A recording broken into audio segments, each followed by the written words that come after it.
guys are out here so late? It's almost like 4 o'clock in the morning now. It's worth it. Is it? Yeah. How are you gonna get home? Go home by taxi. You must have a fair bit of money on you. No, it only cost me $7. Plummeton Park. Okay. Remember. What'd you think of the music tonight? Pardon? What did you think of the music tonight? Music, it was good. Yeah? Adequate. Who were your favorites? My favorite was Biz Markie. Biz Markie was the best. The best. Yeah.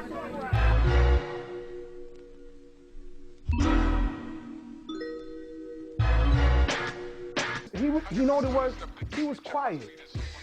I think I wouldn't say he was an introvert, but he was quiet. I think he was quiet because he was so used, that's the niche that he had, even when we were younger, because he would observe. And when he would observe, I know knowing Biz the way I know him now, that was his way to saying, okay, this is how I gotta adapt to this environment. Biz had just got a production deal, so he was looking for artists. So Jeff was like, yo, I know this nigga named IU.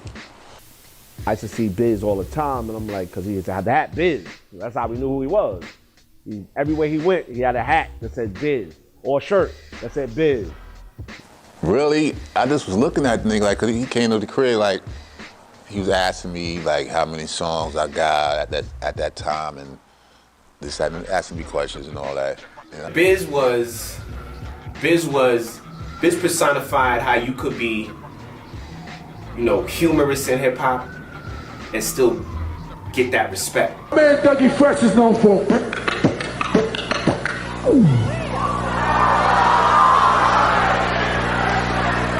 Fat Boys is known for.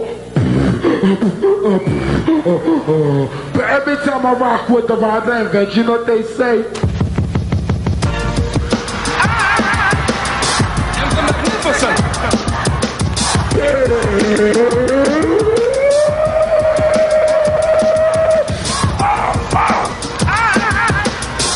And the magnificent.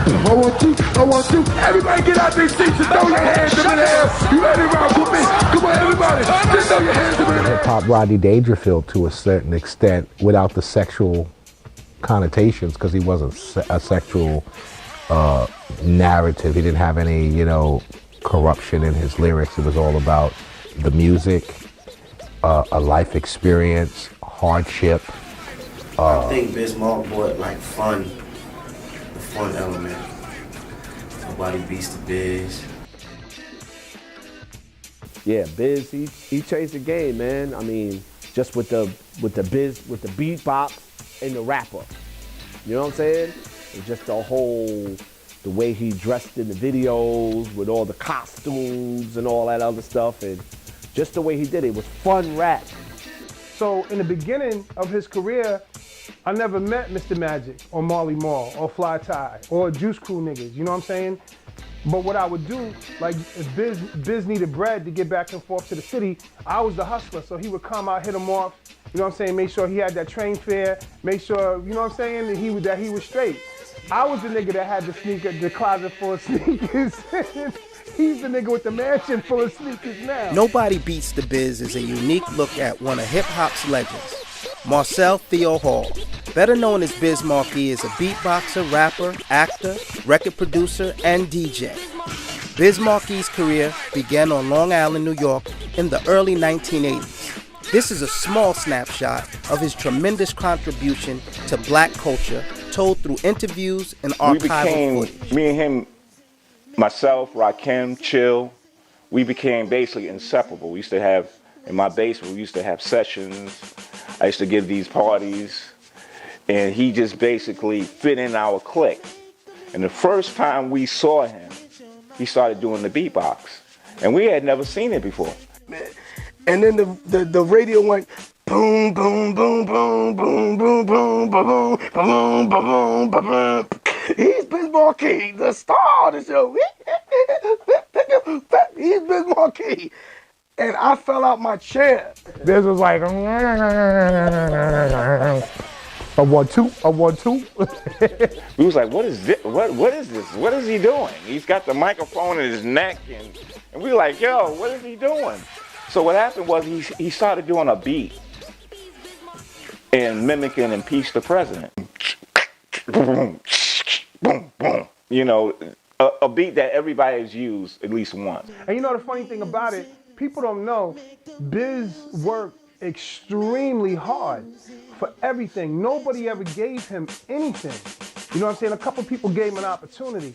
But even, and not to knock Shantae and them, but it wasn't like he was getting paid to do these shows with Shantae and them. Well, actually, the first time I heard Biz was when he did the beatbox with Roxanne Shantae.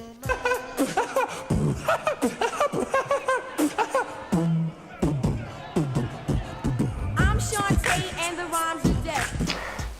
I met Biz when I think I was about 9 years old. I happened to move on the street that he grew up on. I know Biz is from everywhere, but his home is Brentwood, Long Island, Noble Street. And he says it. Do you remember me from Noble Street, Chief? I do. Biz, how did you get your name, brother?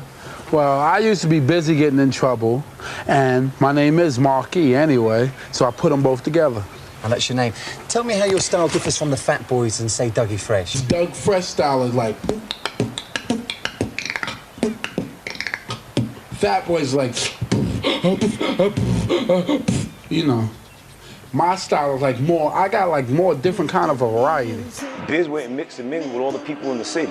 And then at the same time, he was also out in the island. I remember I used to see him over by the Bay Shore Mall over there, by the Cat Street Corners. I remember when I was a little kid, he used to be beatboxing right before he took off. When I first met Biz Markie, he was hanging out in Queensbridge for the weekend, trying to meet the superstar producer, DJ Marley Marl.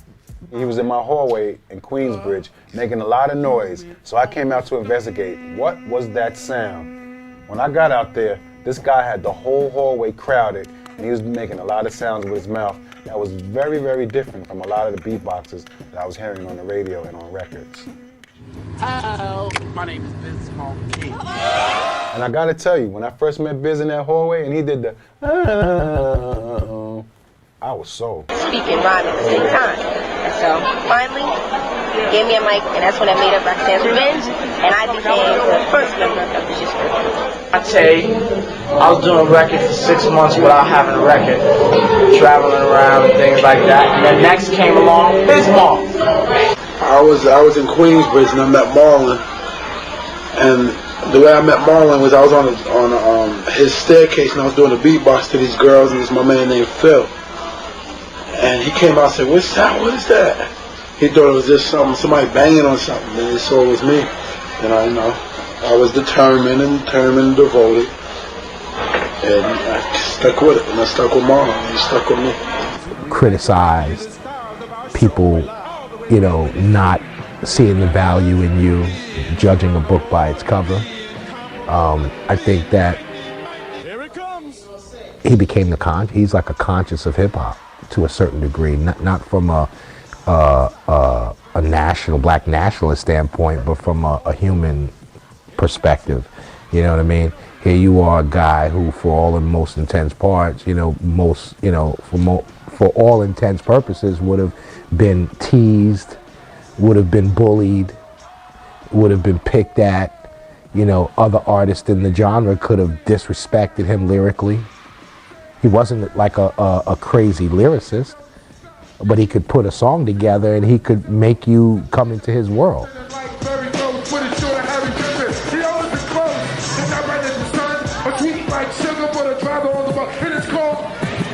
Like Biz Markie was a very inspirational person because he was a dark-skinned motherfucker that knew how to make some hits, you know what I'm saying? And he didn't hold back, you know what I'm saying? You fuck you think what I look like? I'm going crazy.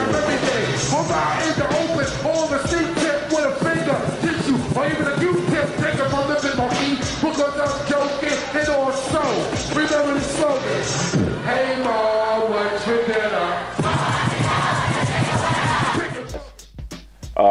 I would have to say one of my favorites is Pickin' Boogers, because he used to call me every time he used to make a record. He used to call me or come by, and he'd be like, "Yo, Bilal, what you think about this?" And when I heard Pickin' Boogers, I had to laugh for about 10 minutes before I could even listen to it. Just the idea of somebody, because at that time you didn't make records like that. Well, Pickin' Boogers to me you know, that came from my heart. You know what I'm saying? Like, all the incidents really happened, you know, when I was in school or when I was on the train or with the girl, you know. So I said, I wanted to put it away where it wasn't nasty, but it was still funny. Roxanne Shante might have given Biz Markie his first major shot, but from there, Biz Markie went on to become one of hip-hop's most notable faces. Let's introduce rock, the boogie boogie down. Boogie down. Now throw your hands in the air and wave them like you just don't care. And if you're from the Bronx and you know you dance, let me hear you say, oh yeah. Say, oh yeah. What Goes Around Comes Around was like another part 2 of the Vapors. Ah man, the video was in, you Google it, it'll come up. What goes around comes around. It was the shorty dissed him, and then she caught him, you know, she was on that gold digging tip. And she was dissing him in high school. He was open off for her, and then once he blew up, she jumped on his dick. If I hear it, then I would, you know, remember the exact lyrics. I just remember the concept behind it. But the production on that, the production on What Goes Around Comes Around is crazy. Crazy, even to this day. Goes around, what comes around goes around. What comes around goes around. What comes around goes around. Sitting here reminiscing back through high school. Whenever time I see your girl, you know that I drew. Daydreaming in the class, thinking what would I say when I saw you, but you never looked my way. It started absolutely incredibly influential. I mean, and I'm not saying that because that's my man. You know what I'm saying? That's not because that's the homie. But where do you see? I mean, especially in this game that we call hip hop, this music, this culture that we love. A lot of cats, we've seen them come and go. You know what I'm saying? You got one hit wonders. You got cats that didn't really have a hit, but they had a hot record for a summer, and they gone now. Biz has been doing this for over 30 years. And then he will all of a sudden start rhyming. You know, yes, y'all, to the beat, the ball. Yeah, we be sitting there going, yo, that sound kind of funky too. So we all kind of like became a crew without a name, because anytime I had a party and I had a battle, you had not only had to battle me, you had to battle Rakim, Biz, Almighty G-Stro, and Chill. You had no wins with that. None. I was good friends with his younger brother, Diamond Shell. And he became like a big brother to me. Still is to this day. He would come down the street, or up the street, depending on how you look at it, and he would bring me the tapes. And when I say the tapes, it was like he was bringing me bricks of gold. These tapes were, they're priceless. He brought me the tapes of what was hip hop and what was going on in Uptown Harlem and in the Bronx. Going Off, Biz's first and classic album, was laced with various hits like Make the Music, Nobody Beats the Biz, Pickin' Boogers, and Vapors. Radio, TV, and even the press. Say what's the meaning of VAPORS? The meaning of this word, without no doubt, means nobody wanna beat that one you down. And I've heard songs from Biz Markie, but the first video I remember is Vapors. And you feel it. Nothing can save ya, but this is the season of catching the vapors. And since I got time, what I'm gonna do is tell you how they spread it throughout my crew. At that time, I had a crush on Big Daddy Kane, so he had a little cameo in that video, and so that's the first video I remember from Biz Markie. I mean, the Vapors was an incredible song, so I that was more pop, but I probably say the Vapors. Vapors was that shit. That's one of his classic. Can you feel it? Nothing will save you. This is the season. Catching the vapors, yeah, for your ass. When I think about Biz Markie and lyrics, she got the vapors.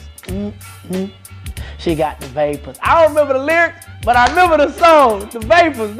Man, I remember we used to bump that in the car. I mean, because when you think about people and how they switch it up on you, and then you make it big, they catch the vapors.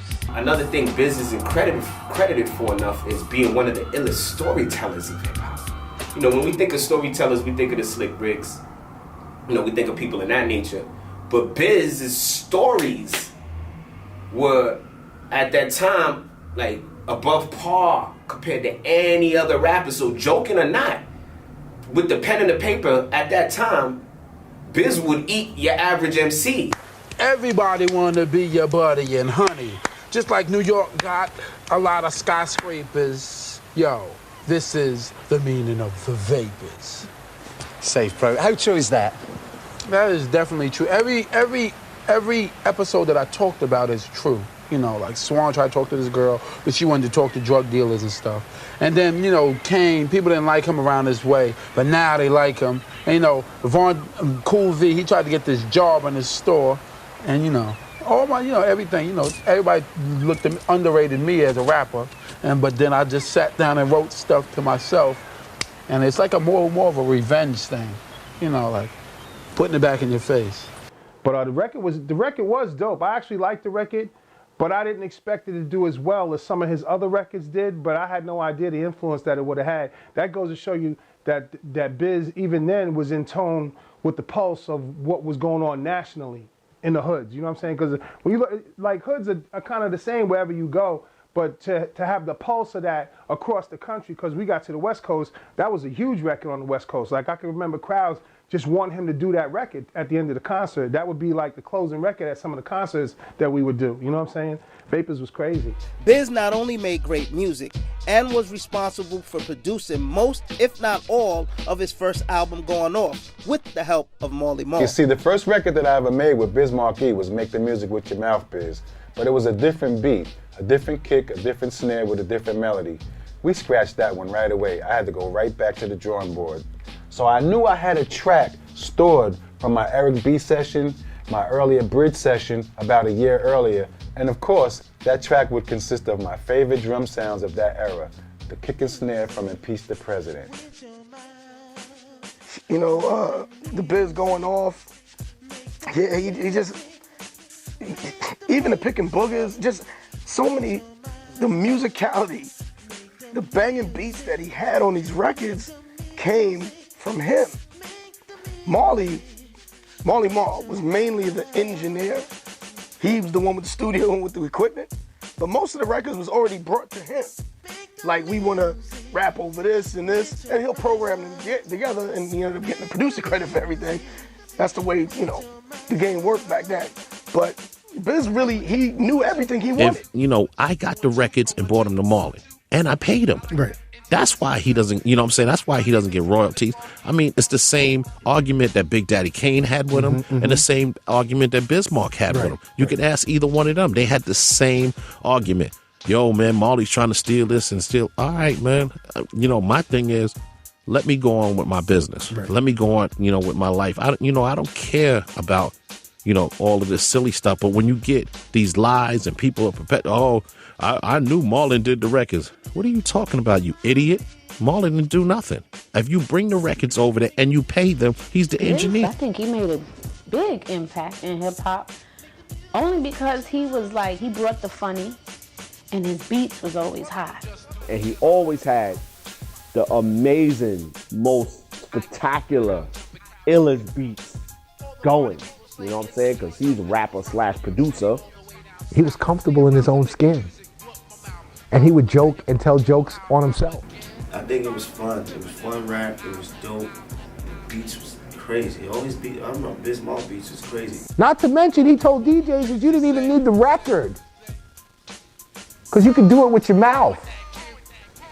And he could emulate any beat. He even emulated the cuts that he would have foresawn on a record with breaks. He definitely pushed the culture. He pushed the culture as far as musically, you know what I'm saying, with the comedic rap. Well, he's the classic from tragedy to triumph. Not tragedy, so to speak, but from rags to riches, because Biz had nothing, started with nothing, and he knew that he was different, but he made fun of himself so he could shed light on a subject. And it was almost self-sacrificial. We almost thought like, you know, do you want to highlight that? But it was him bearing himself. And it made him, you know, accessible. He's probably the most complete artist that somebody would ever meet. I'm talking about a person that could DJ, beatbox, rhyme, and he's a jokester. A lot of people don't realize that Biz Markie, like if you see some of his clips of him just talking, he's a big jokester. What's your advice to how they can get that signature Biz Markie raspiness? You know, you've got that great voice. How do they get in there? You gotta just take it out of my throat and I gotta give it to him. All right, you just gotta dig deep. I think he's the most complete artist that you'll probably ever meet or ever come across. He's a personality, he's a character, like jokes, you know, this big guy. My name is Biz Markie, the human on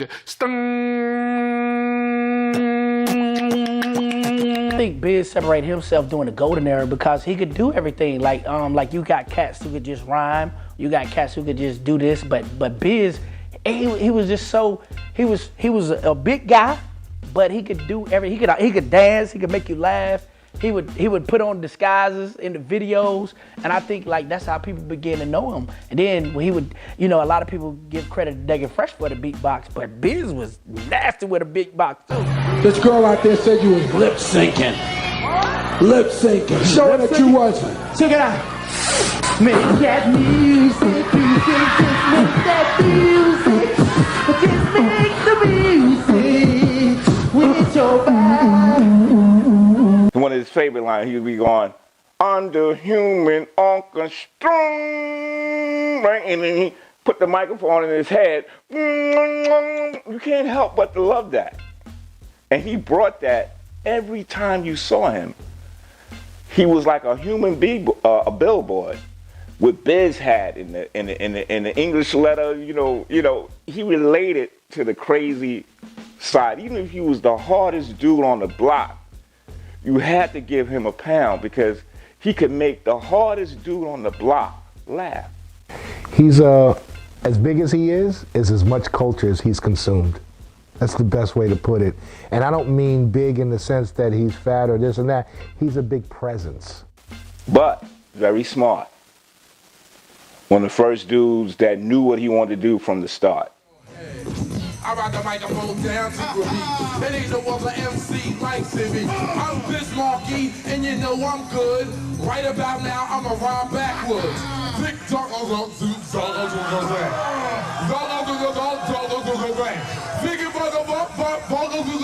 that means black people #1 today, and I don't stop. You keep on, you to break it down.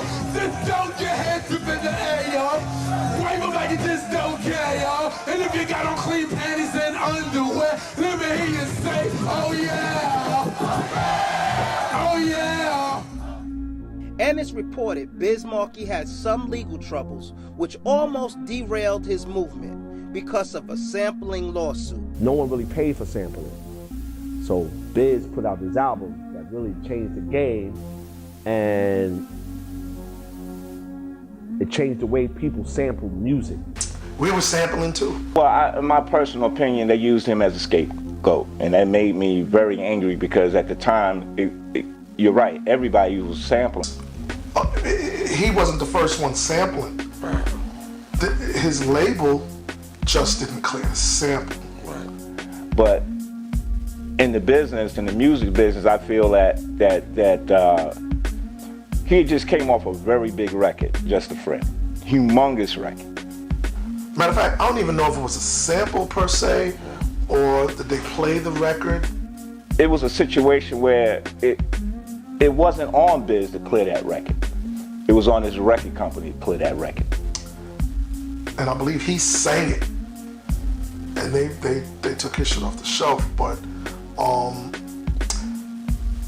you have to do is clear that sample. Yeah. You gotta pay them people their money, and you gotta do what you gotta do. So it wasn't like that wasn't being done prior. They just, you know, a lot of times people think people that are not gonna hear it. Yeah. They heard it.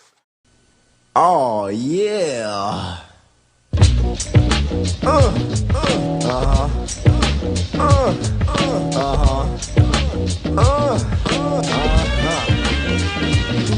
1, 2. Microphone check. That was a sign like you made it. You know what I'm saying? Like you had to have that. You got that shit on. Like, who is this motherfucker? And you couldn't walk around with that shit on if you wasn't somebody. Oh, jury game is just nuts because the way he buys jury, he knows what everybody has. So he's trying to when he buy it, he know that he's got to buy something better than Raw or whoever. Big Daddy Kane. If he's wearing a dookie rope, trust and believe he's going out to try to one up Big Daddy Kane with a dookie rope. Oh, he had the crazy Biz ring. That shit was like giant brass knuckle type, but it was elegant. You know what I'm saying? Like it was his name and script, completely iced out. Probably there's pictures of him with that ring on. Always kept a crazy pinky ring, like some Godfather shit. He was on point. That Biz ring was crazy. Oh yeah. Biz was always like that though. He was always wanted to show off and show you up. Right. Niggas sleep on Biz. Biz has some pieces. Like you see anything you see Biz with, that shit is like way more than this motherfucking stool right here. Like all his shit is flawless. Like all his diamonds. Like he don't fuck around with fake or no half-ass jewelry. I seen him buy some shit like whoa. Have you ever met a girl that you tried to date? One of the Diabolical's biggest records today had a simple piano riff with Biz singing the hook. The song, Just a Friend, sold over 7 million records. The moment when hip-hop forgot that they knew how to sing. You got what I need, but you say he just a friend, and you say he just a friend. Oh, baby, you. When he did You Got What I Need, Just a Friend, and he sung on the track, and he really couldn't sing, he changed the game with that. And he went platinum with that. And then that led to other people singing their own hooks. Yeah, because that was a song that everybody liked. White people, Spanish people, black, everybody. Biz stayed in the studio overnight with the engineer trying to get the right piano sound for bling, bling, bling, bling, bling. As soon as I heard it, I knew it was going to be a classic. What got me is to be in Florida and see a bunch of white folks on the beach go crazy when that song came on. I'm like, yo, that's my nigga. It took him about 11 hours of just auditioning sound. He found the right sound. Called up Cool V like 8 o'clock in the morning. V, you gotta hear this. Listen to this. He's like, we got a hit. He got all excited, but that just shows that he knows his music. You can't be around him without laughing, not so much at him, but just laughing at his antics, so. Yeah, I love that. I love all his joints. This is a special award. The reason that this is a special award because I went gold in 24 hours. Everybody know the record. You got what I need. You know what I mean? And this is a plaque from our Cold Chillin' record. Even though Biz was from Brentwood, Long Island, he still had to manage to make his way into the 5 boroughs. He knew that in order for him to be successful, he had to connect with other artists outside of Long Island. Making music already my specialty. When I go forward, girls get excited. They hear my lyrics, they wanna recite them. I know you're in the mood. You know what the fuck? I can play rap and records and all this. We go so far back with the B.I.Z. Actually, the radio show was Biz's home. Plus, like every week, Biz would pop in the studio and do the beatbox. It was, him, Kane, because Big Daddy Kane was instrumental in answering our phones for us at the radio. So we was the type of cats where we would meet cats and blend with them and be cool. And I'm like, yeah, come on, do the radio show. Come on, you guys do the phones. Come on, do a rhyme, freestyle, 5 minutes of the show. And as time went on, that kind of made our show be like, yo, did you hear what Kane said last night? Did you hear what Biz did the other day? You know what I mean? And that we didn't realize that was kind of bigging us up along with bigging them up. He was the dude that, introduced other rappers to the world.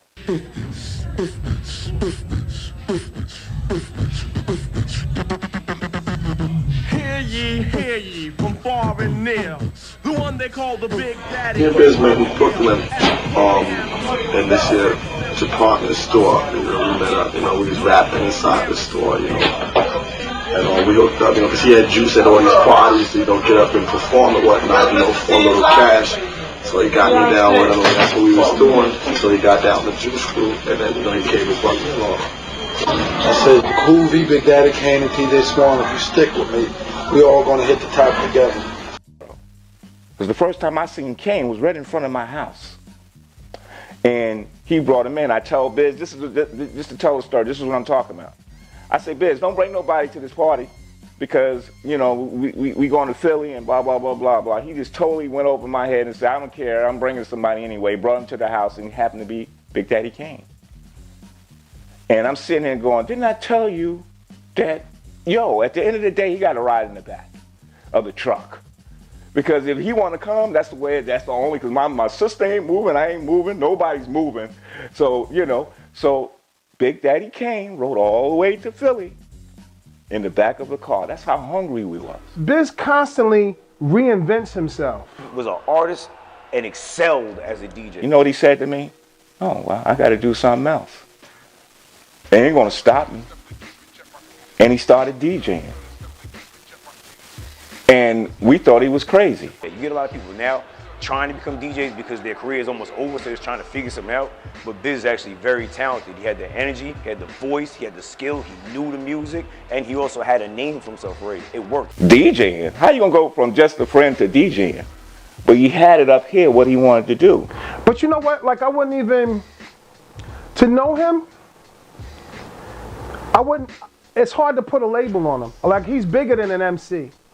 Or he's bigger than a celebrity DJ. And in essence, he's a born entertainer. He'll do what it takes to get the job done. And he's just got a knack for entertaining people. There's very few artists that exist like him. And I say artist because he's more than just a DJ. He's the culture walking. The music speaks for itself.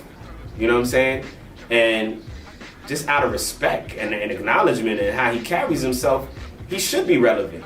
And it makes total sense why his career is what it is, because Biz never changed. Biz is the same Biz, the same dude that was a real dude back in the day, he's the real dude now.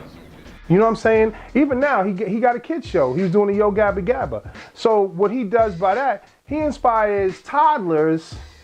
The toddlers' parents grew up listening to his music. You know Biz, man, he'd tell you anything. He'll tell you anything. Yeah, Michael Jackson, what? I wrote Thriller for Michael Jackson when we was at Studio 54. Like, word?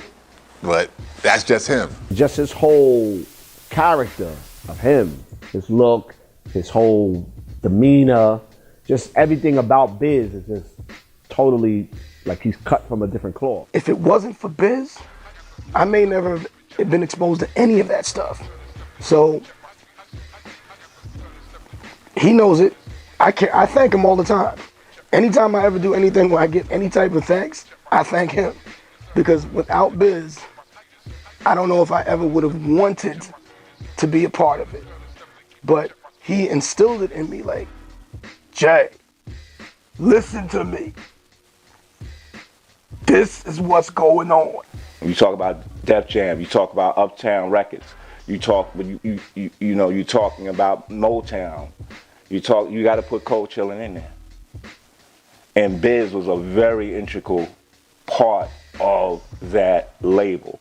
He might not have got the credit, but like I said, he's the one that brought him Big Daddy Kane. He's the one that brought him Swan.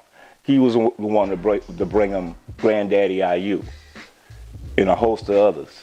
So without him, without Roxanne Shante giving him his little spot on that beatbox, on that record, she introduced a monster. Because he's got that genuine child spirit in him. You know, like Biz he's a good person. He's a good dude, you know what I'm saying? And I still see that kid that was at the house party 35 years ago, you know what I'm saying? In his heart. He still got that. You know, the world will try to beat that up and destroy that. And I think that's what's one of the keys to his success, because they haven't killed that spirit in him. He can talk to you about anything about the culture. He has an understanding and then he can apply it to other things. So, I mean, and he treats people well. You know what I'm saying? He's one of those gentle giant dudes, man, and you got to just love him. So it's always a pleasure to have him around. And if you get him, you want to make sure you make the most of it. You know what I'm saying? So he'll always be good. He'll always be good, and he loves what he does. So he continues to do it. There's always going to be a check for him. You know what I mean? Always. Especially from me. Yes, yawling to the like beating. You can either dance or just have a seat and listen to the weigh-in. What I am slaying, a different kind of rapper language that I am saying. To all the party people that it go for info. When it comes to rockin' parties, I am a info maniac, brainiac for doing my dancing. My record make the music, will put you in a trance and hypnotize your body and like you cardigan. You won't be fighting the illin', you just be partying down with the funky sound with yours. Make the music, make the music. Oh, baby, you. Yeah. Have you ever met a girl, something? All I remember is the part where he goes, oh snap, guess what I saw? A thorough tongue kiss on a girl on the mouth. Nobody beats the Biz. He's Biz Markie, the star of the show. Oh baby, you got what I need. Biz Markie. The Biz Markie. I write the songs that make the whole, him and Heavy D. Come on. Come on, man. Look him out, Wade.